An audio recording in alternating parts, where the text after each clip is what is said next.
कई बार ऐसा होता है कि सदियों से चली आ रही चीजें महज कुछ ही सालों के भीतर पूरी तरह से बदल जाती है। आमतौर पर हम बेहद तेज गति से हुए ऐसे बदलावों की उम्मीद करते नहीं हैं, लेकिन चाहे अनचाहे ऐसा हो जाता है। कुछ ऐसा ही हुआ है दुनिया के एक बड़े मुल्क के साथ में। ऐसा मुल्क जिसकी कभी पूरी दुनिया में तूती बोला करती थी, लेकिन बीते एक दशक के भीतर ही इस देश में भयंकर रूप से जबरदस्त बदलाव देखने मिला। और अब आप ये सोच रहे होंगे कि आखिर ये मुल्क कौन सा है और इसमें बदलाव क्या हो गए। देश है जर्मनी। पहले और दूसरे विश्व युद्ध के वक्त ये देश दुनिया का बेताज बादशाह था और उसके बाद के दिनों में भी ये यूरोप की एक सबसे बड़ी ताकत के तौर पर रहा। लेकिन बीते एक दशक में ही यहां बहुत कुछ बदल गया, या यूं कहें कि सब कुछ बदल गया। यहां अचानक इस्लाम मानने वाले मुस्लिम आबादी में भयंकर रूप से इजाफा हुआ। दरअसल 10 साल पहले यानी तकरीबन 2015 में ही जर्मनी ने एक ऐतिहासिक फैसला किया था, जब तत्कालीन चांसलर एंजेला मर्केल ने सीरिया, अफगानिस्तान और इराक जैसे युद्धग्रस्त और आर्थिक रूप से अस्थिर देशों से आने वाले लाखों शरणार्थियों के लिए अपने देश के दरवाजे खोल दिए। मर्केल का ये कदम स्वागत संस्कृति के रूप में भी जाना गया और उस समय वैश्विक सुर्खियों में भी ये छा रहा है। लेकिन महज एक दशक बाद, यानी सिर्फ 10 साल बीतते बीतते देश का ये फैसला उस पर जबरदस्त तौर पर भारी पड़ा। प्रभाव जर्मनी के सामाजिक, राजनीतिक और सांस्कृतिक ताने बाने पर स्पष्ट रूप से दिखाई देने लगा। इससे जर्मनी की राजनीति और सामाजिक धारणाओं को एक नया आकार मिला। साल 2015 में जब सीरिया में गृह युद्ध अपने चरम पर था, अफगानिस्तान और इराक जैसे देश हिंसा और अस्थिरता से जूझ रहे थे, तभी लाखों लोग सुरक्षित आश्रय की तलाश में यूरोप की ओर बढ़े।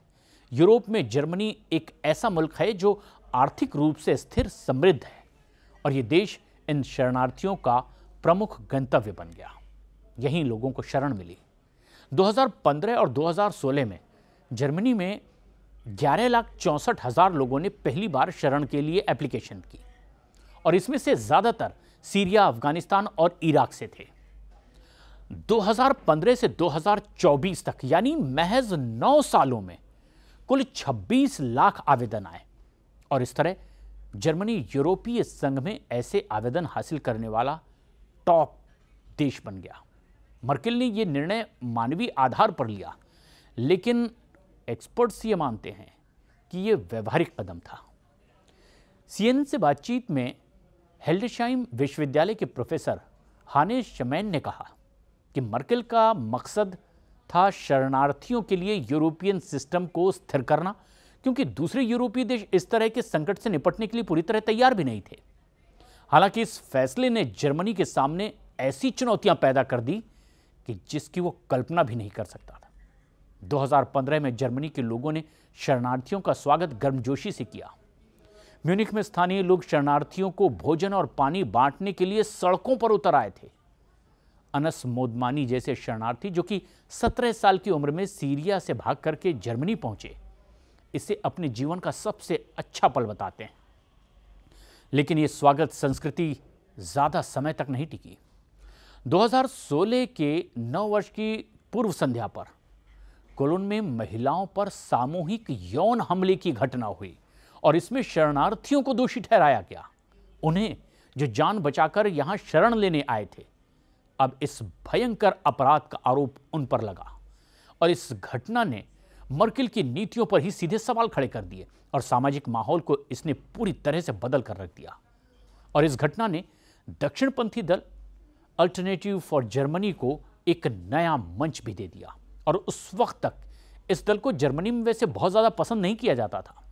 2013 में स्थापित ये पार्टी हाशिए पर ही थी और ये पार्टी की नीतियां काफी हद तक की हिटलर की नीति से भी प्रभावित रही और अब जर्मनी की दूसरी सबसे बड़ी विपक्षी पार्टी यह बन चुकी है, एएफडी। एएफडी ने शरणार्थी विरोधी और अप्रवासन विरोधी भावनाओं को भी हवा दी और इसका असर हाल के चुनावों में भी साफ साफ दिखाई दिया। और इस बात की पुष्टि इस रिपोर्ट में भी होती है। 2015 में केवल 38% जर्मन शरणार्थियों की संख्या कम करने के पक्ष में थे, लेकिन 2025 तक यह आंकड़ा 68% तक पहुंच गया। यानी अब जर्मनी जनता शरणार्थियों को पसंद नहीं करती, जो उनके लिए पलक पावड़े बिछाए उनके स्वागत में सड़कों तक उतर आई थी, उनके खाने पीने का इंतजाम जनता कर रही थी। मर्केल की पार्टी क्रिश्चियन डेमोक्रेटिक यूनियन यानी CDU ने वर्तमान चांसलर फ्रेडरिक मर्ज ने शरणार्थी नीति में भी व्यापक बदलाव की घोषणा कर दी है। मर्ज लंबे वक्त से मर्केल की नीतियों के खिलाफ वैसे रहे हैं और अब उन्होंने सीमा पर हजारों अतिरिक्त गार्ड तैनात करने और शरणार्थियों को सीमा पर ही रोकने की नीति अपनाई है।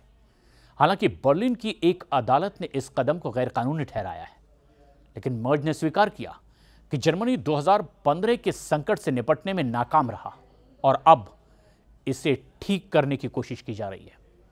2024 में सीरिया में बशर अल असद शासन के पतन के बाद AfD की सहनेता एलिस वाइडेल ने मांग की कि जर्मनी में रह रहे सीरियाई शरणार्थी तुरंत अपने देश वापस लौट जाएं। और यह बयान ये दिखाता है कि अप्रवासन विरोधी भावनाएं अब मुख्य धारा की राजनीति का हिस्सा बन चुकी हैं जर्मनी में। असद मोदमानी जैसे शरणार्थियों की कहानियां इस संकट के मानवीय पहलू को तो उजागर करती हैं। मोदमानी अब जर्मनी में IT पेशेवर हैं और टिकटॉक पर हजारों फॉलोअर्स के साथ सक्रिय भी हैं। उन्होंने 2015 में मर्केल के साथ ली गई सेल्फी से भी वैश्विक सुर्खियां बटोरी, लेकिन वो कहते हैं कि जर्मनी में माहौल अब बदल चुका है। पहले लोग हमारा स्वागत करते थे, लेकिन अब राजनेता हर समय टीवी पर कहते हैं कि हमें सीरिया या अफगानिस्तान वापस भेज देना चाहिए। वो ये भी कहते हैं कि अगर स्थिति और खराब होती है तो वो जर्मनी छोड़कर किसी ऐसे देश में जाना चाहेंगे जहां उन्हें स्वीकार किया जाए। जर्मनी का शरणार्थी संकट न केवल इस देश की राजनीति को प्रभावित कर रहा है, बल्कि पूरे यूरोप में अप्रवासन नीतियों पर एक नई बहस भी छिड़ चुका है। लेकिन विशेषज्ञों का मानना है कि मर्केल का निर्णय उस समय की परिस्थितियों में बिल्कुल स्वीकार्य योग्य था, क्योंकि इसके अलावा कोई और रास्ता भी नहीं था मानवीय आधार पर। लेकिन इसके दीर्घकालिक परिणामों ने जर्मनी को एक कठिन परिस्थिति में धकेल दिया। प्रोफेसर डेनियल थाइमन ने भी कहा, जर्मनी में शरण आवेदनों की संख्या में हाल में वर्षों में कमी भी देखने को मिली, लेकिन सामाजिक और राजनीतिक तनाव कम नहीं हुआ है। 2025 में जर्मनी में शरण आवेदनों की संख्या में और ज्यादा कमी देखी गई, लेकिन मर्ज की नई नीतियों का परिणाम है या फिर शरणार्थियों के लिए जर्मनी की आकर्षकता कम होने लगी है, अभी यह साफ नहीं हुआ है, जो कि आने वाले वक्त में पता चलेगा। ये भी कि जर्मनी का सामाजिक और राजनीतिक परिदृश्य स्थायी रूप से बदल चुका है। AfD जैसी पार्टियों का उदय और अप्रवासन विरोधी भावनाओं का बढ़ना इस बात का संकेत है कि मर्केल की दरियादिली अब अतीत की बात हो चुकी है। जर्मनी अब एक ऐसे चौराहे पर खड़ा है जहां उसे अपने मानवीय मूल्यों और राष्ट्रीय हितों के बीच अब संतुलन बनाना होगा।